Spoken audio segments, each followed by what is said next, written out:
नमस्कार दोस्तों, आज की कहानी में आपका स्वागत है। सफ़ेद साड़ी में मोनी की माँ मोनी को अंदर लाती है। आंसुओं के सैलाब के साथ मोनी को दरवाजे पर खड़ा कर मोनी की छोटी बहन को आवाज़ लगाती है, छोटी आरती की थाली लाओ, मेरी लक्ष्मी आई है। घर के सारे मेहमान मोनी के इर्द गिर्द इकट्ठा हो गए। माँ ने मोनी की आरती उतारी और कमरे में ले गई। उसकी सफ़ेद साड़ी उतार कर बाहर फेंक दी, रंगीन सूट पहनाया। फिर मोनी को सुलाने की कोशिश में लग गई, लेकिन मोनी की आंखों से नींद कोसों दूर थी। उसकी आंखों में ये भयानक नज़ारा शिव तांडव की तरह नाच रहा था। कानों में कुलक्ष्मी शब्द गूंज रहा था। मेहमानों में इधर भी कानाफूसी शुरू हो चुकी थी। माँ खुद को अपराधी की श्रेणी में खड़ा कर देख रही थी। आज मोनी की शादी का दिन है। हल्दी की रस्में शुरू हो गई थी। दोनों बहनें पल पल कपड़े बदल बदल कर शादी को पूरी तरह एंजॉय कर रही थी। सुबह मेरे ससुराल से महेश के चचेरे भाई छोटू आते हैं और दरवाज़ा खटखटाते हैं। पिताजी गेट खोलकर माँ को आवाज़ लगाते हुए कहते हैं कि देखो, मोनी के ससुराल से कोई आया है और कुछ सामान भी साथ में लाए हैं, जल्दी आओ। माँ दरवाजे पर आकर उनको अंदर आने के लिए कहती हैं। वह कहते हैं समय नहीं है, काम बहुत है। चाची ने कहलवाया है कि लहंगे के इसी जोड़े से विदाई होगी और पीली साड़ी विदाई के समय कार में बिछाई जाएगी। ये लहंगा लीजिए और अब जाने की इजाज़त दीजिए। यह कहकर चले गए। माँ मेरे पास आई, मुझे लहंगे का जोड़ा दिखाया और बोली, जल्दी चलो, हल्दी की रस्म में आओ, सब तुम्हारा इंतजार कर रहे हैं। जी माँ, कहते हुए मोनी थोड़ी देर में नीचे आ गई। समय बहुत तेजी से बीत रहा था, मानो समय को पर लग गए हों। थोड़ी देर में पापा आकर कहा कि गुड़िया आ गई है, गेस्ट हाउस चलने की तैयारी करो। हम सभी लोग गेस्ट हाउस पहुंच गए। शाम होते होते पार्लर वाली दीदी गेस्ट हाउस में आ गई। उन्होंने अपनी सहायिका से कहा, जाओ तुम लोग दोनों बहनों को तैयार करो। मैं मोनी की माँ का जूड़ा बनाने के बाद मोनी को तैयार करती हूँ। लगभग 1 घंटे बाद बारात आ गई। रिश्तेदारी में आई लड़कियां और मेरी बहनें बारात देखने के लिए बाहर की तरफ भागती हैं। पार्लर वाली दीदी कहती हैं, रुको थोड़ा, मैं भी दूल्हा देख कर आती हूँ। पार्लर वाली दीदी लौट कर आती हैं, कहती हैं, दूल्हा तो बहुत सुंदर है मोनी। मोनी को अपनी किस्मत पर नाज हो रहा था। थोड़ी ही समय में माँ आती हैं और कहती हैं कि मोनी, गजरा आ गया है, ये लो, और बारात आ गई है। महेश की माँ की आवाज़ हॉल में गूंजती है, जल्दी कीजिए, जयमाल की रस्म शुरू करवाइए। विदाई का मुहूर्त सुबह 5 बजे का है। 5:01 भी नहीं होना चाहिए। सभी उन्हें मालकिन कहकर बुलाते थे। सीधे पल्ले की साड़ी, हाथों में भरी भरी चूड़ियाँ, गोरा रंग, रौबीली आवाज़, मालकिन जैसे रोब भी थे। तभी मालकिन पार्लर वाली दीदी को नेक देते हुए बोली, थोड़ी देर में जयमाल की रस्म शुरू हो जाएगी, जल्दी तैयार करो। महक मोनी को ढूंढते हुए उसके पास आ जाती है। हंसी ठिठोली के बीच जयमाल मुहूर्त पर पूरा हो जाता है। कुछ समय बाद माँ पीली साड़ी लेकर आती है, कहती है कि मोनी, लहंगा बदल कर पीली साड़ी पहन लो और हाँ, जल्दी करो, तुम्हारी सास का हुक्म है, सारे काम मुहूर्त पर ही होने हैं। शादी बैठ जाती है। मंत्रों के उच्चारण के साथ शादी की रस्में शुरू हो जाती हैं। शादी के फेरों, मांग, बोहराई आदि की रस्में पूरी हो जाती हैं। जैसे ही घड़ी में 4 बजते हैं, महेश की माँ की आवाज़ और बुलंद हो गई, जल्दी कीजिए, पंडित जी मुहूर्त निकलवा देंगे क्या। थोड़े समय बाद तय समय पर शादी संपन्न हो जाती है। ठीक 5 बजे मोनी की विदाई हो गई। मालकिन मोनी के पिताजी के पास आकर कहती है कि भाई साहब, आप उदास हो मत होइए, मोनी की याद आए तो आकर ले जाइएगा, उसे कोई दुख नहीं होगा। जैसे महक मेरी बेटी है वैसे ही मोनी मेरी बेटी है। आप 4 की तारीख निकाल कर हमें फ़ोन कर दीजिएगा। अब इजाज़त दीजिए।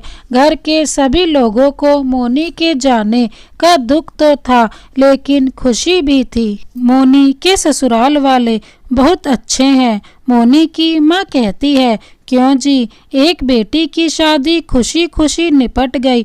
अब हम गंगा नहाने जाएंगे। ससुराल लोकल होने के कारण मोनी की कार 1 घंटे में ससुराल की दहलीज पर थी। स्वागत के लिए पहले ही बाजे बज रहे थे। मोहल्ले की सारी औरतें झांक झांक कर देख रही थी। महेश की दादी ने आरती की उतारी और अंदर आने को कहा। अंदर का नज़ारा देखने लायक था।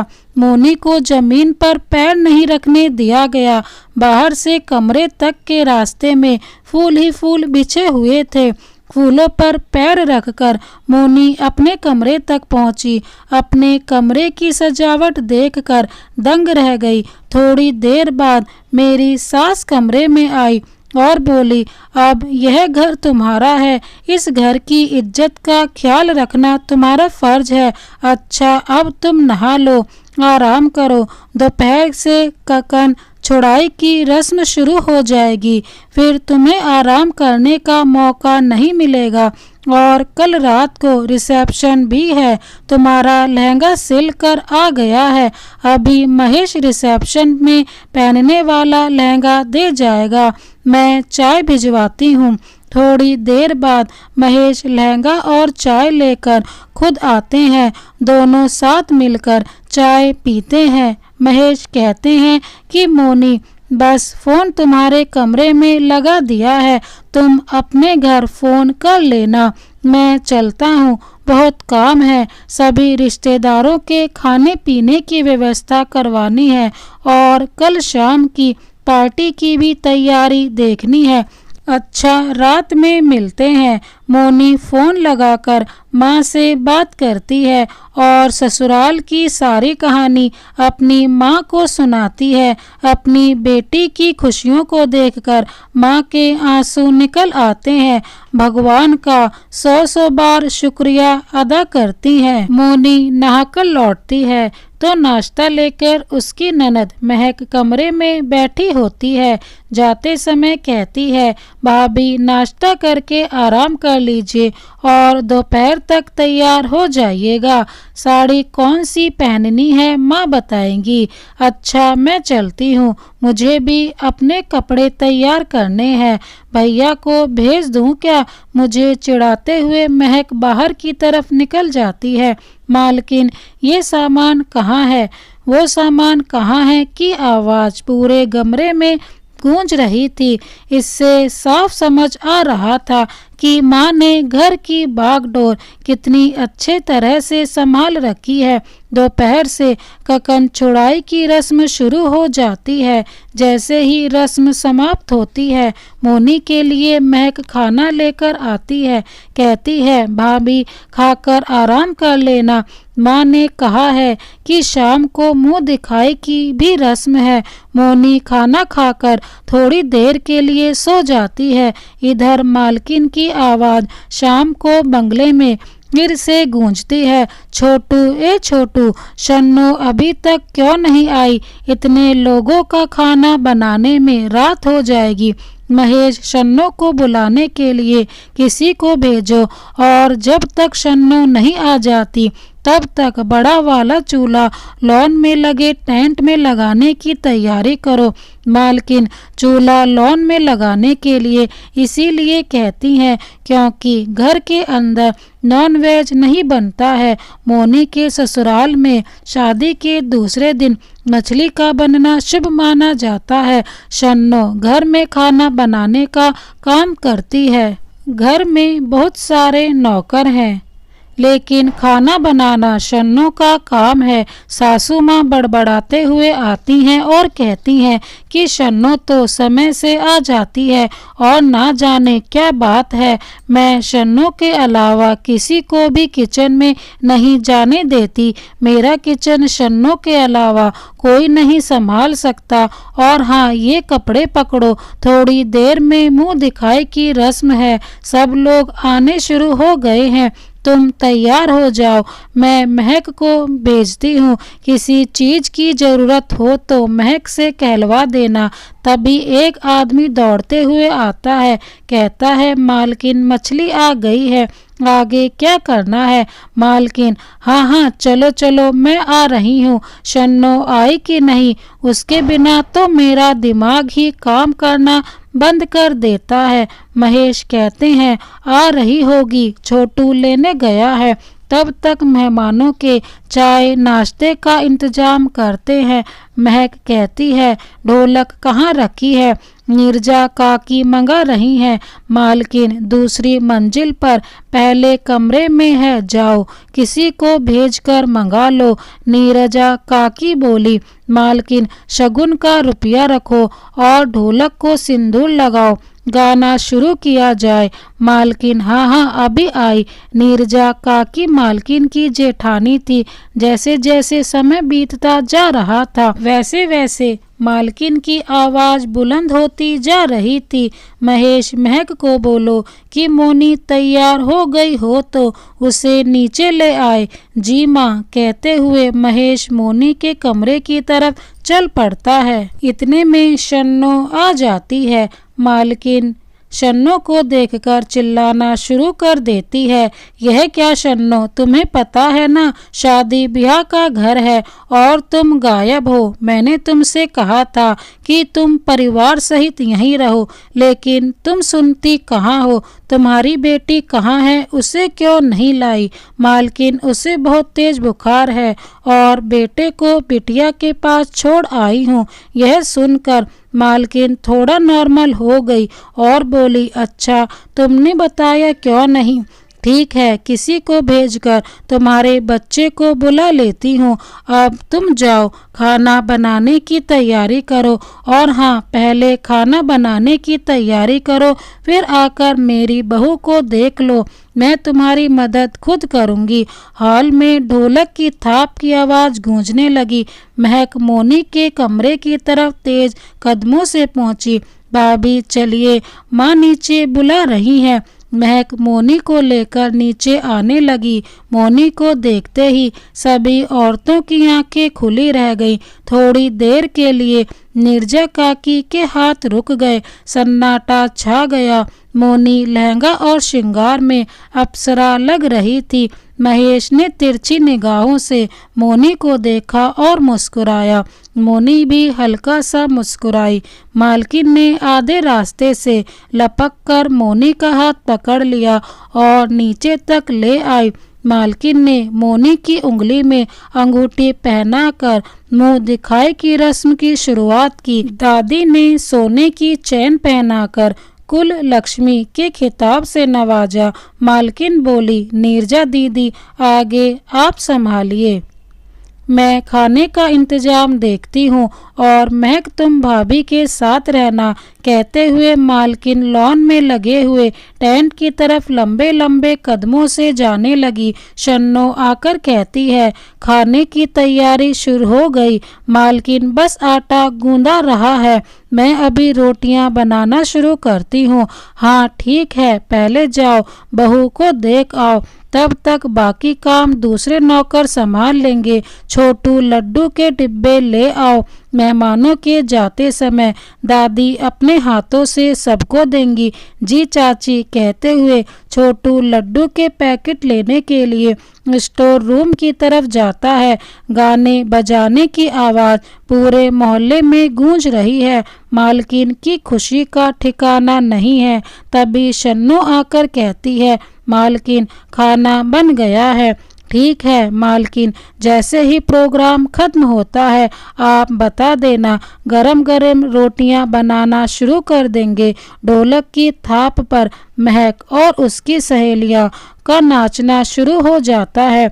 कुछ समय बाद प्रोग्राम खत्म होता है। सभी लोग मोनी को आशीर्वाद देते हैं। दादी अपने हाथों से लड्डू के डिब्बे आने वाली महिलाओं को देती जा रही थी। सबके जाने के बाद माँ शन्नू से कहती है कि रोटियां बनाना शुरू करो और महक तुम भाभी को जाकर कमरे में खाना दे आओ। ठीक है माँ कहकर महक मोनी को कमरे में ले जाती है। इधर शन्नू रोटियां बनाने लगती है।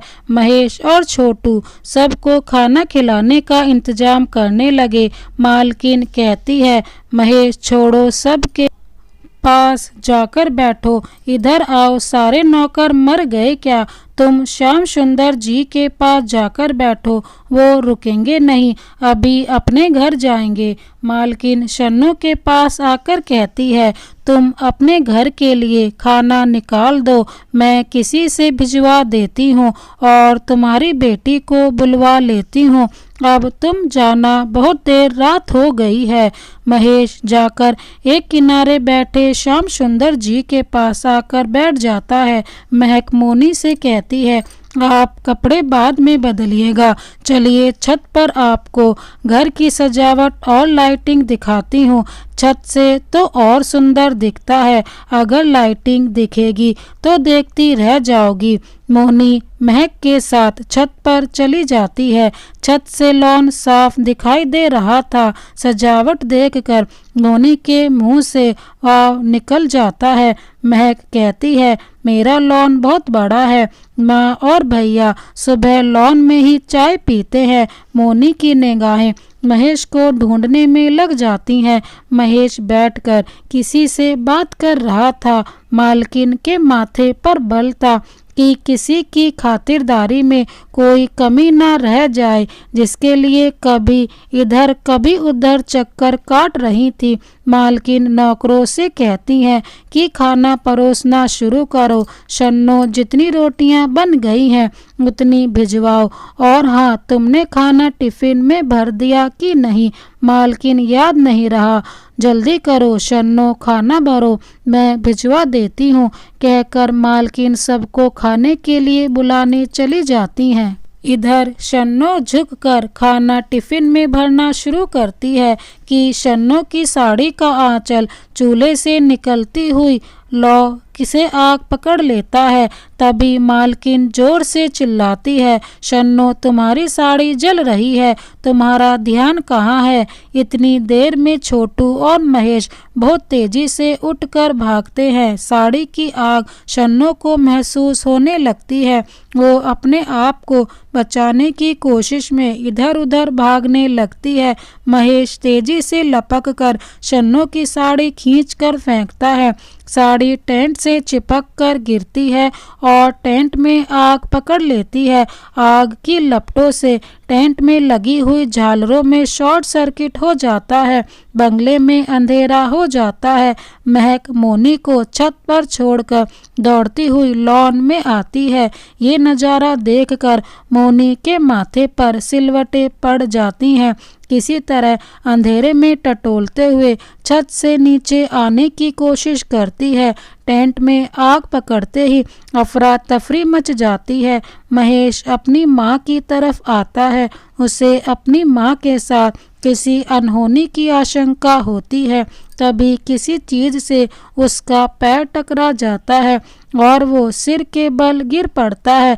विरले ही दर्द से चीख निकलती है और माँ कहकर पुकारता है। जलते हुए टेंट की रोशनी में महेश गिरते हुए दिखाई देता है। मालकिन महेश की तरफ भागती है और लोग आग बुझाने में लगे होते हैं। अचानक महेश की दिमाग की नसें सुन्न पड़ जाती हैं। हाथ पैर टाइट होकर अकड़ने लगता है, उसके मुंह से झाग निकलने लगता है। माँ जोरों से चिल्लाती है, छोटू जल्दी आओ। महेश को मिर्गी का दौरा फिर से पड़ गया। जब तक कुछ समझ पाते सब खत्म हो चुका था। मालकिन डॉक्टर डॉक्टर कहकर अपना सिर पीटती है। महेश के सिर में गहरी चोट की वजह से खून बह रहा था। थोड़ी देर बाद डॉक्टर महेश को मृत घोषित कर देते हैं।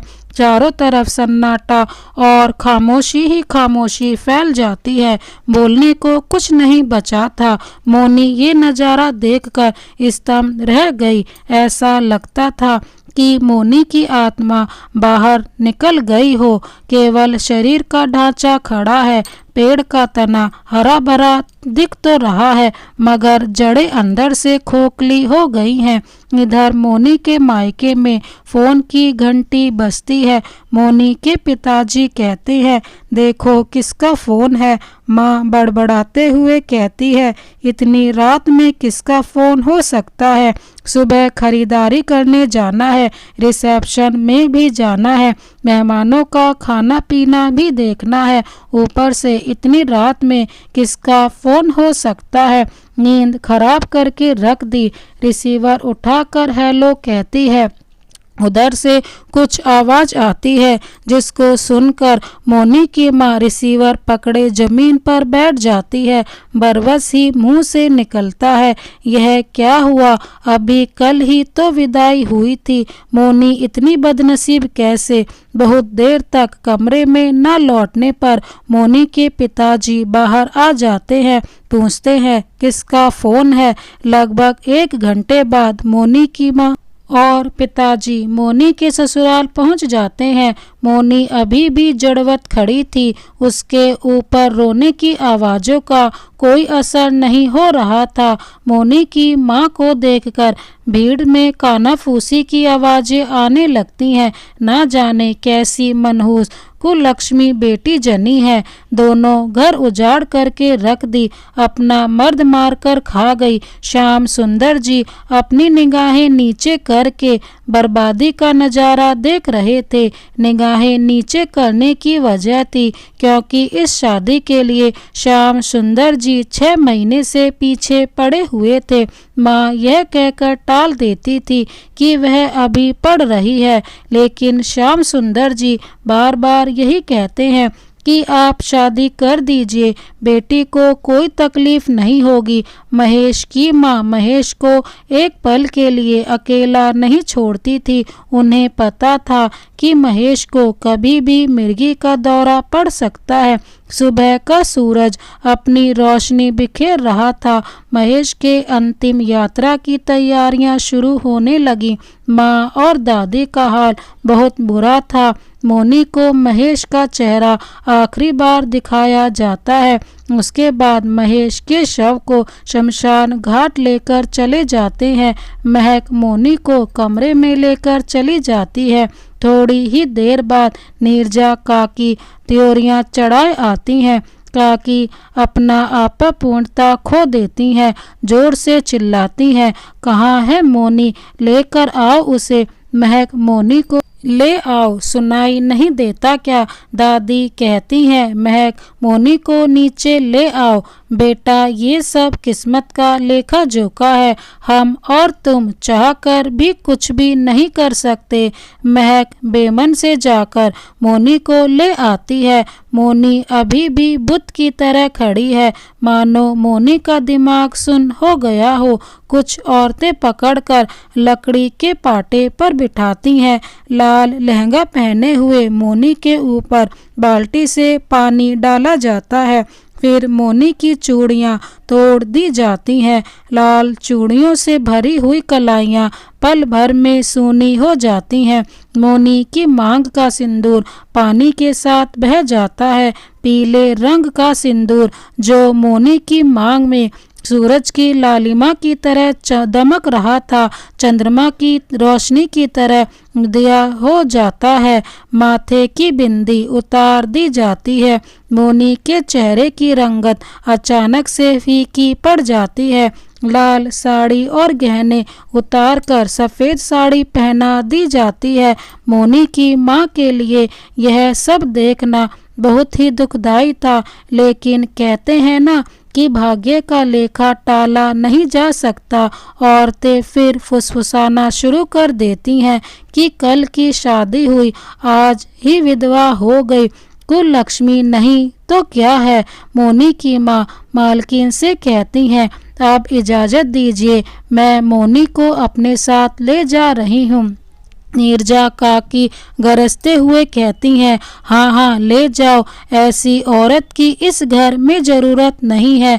इसके घर में पैर रखते ही आज खुशियाँ मातम में बदल गईं। आज अपने पति को खा गई, कल ना जाने क्या करेगी। मोनी की माँ का सब्र टूट जाता है। वह मोनी का हाथ पकड़कर खींचते हुए अपने साथ लेकर चली जाती है। इस हादसे ने मोनी को अंदर से खोखला कर दिया, उसको एक रात में लक्ष्मी से कुलक्ष्मी बना दिया। दोस्तों, ये कहानी आपको कैसी लगी हमें कमेंट बॉक्स में ज़रूर बताएं। इसी तरह की कहानी देखने के लिए हमारे चैनल को अभी सब्सक्राइब कर बेल आइकन को प्रेस कर दें। Thank you so much. Vande Mataram.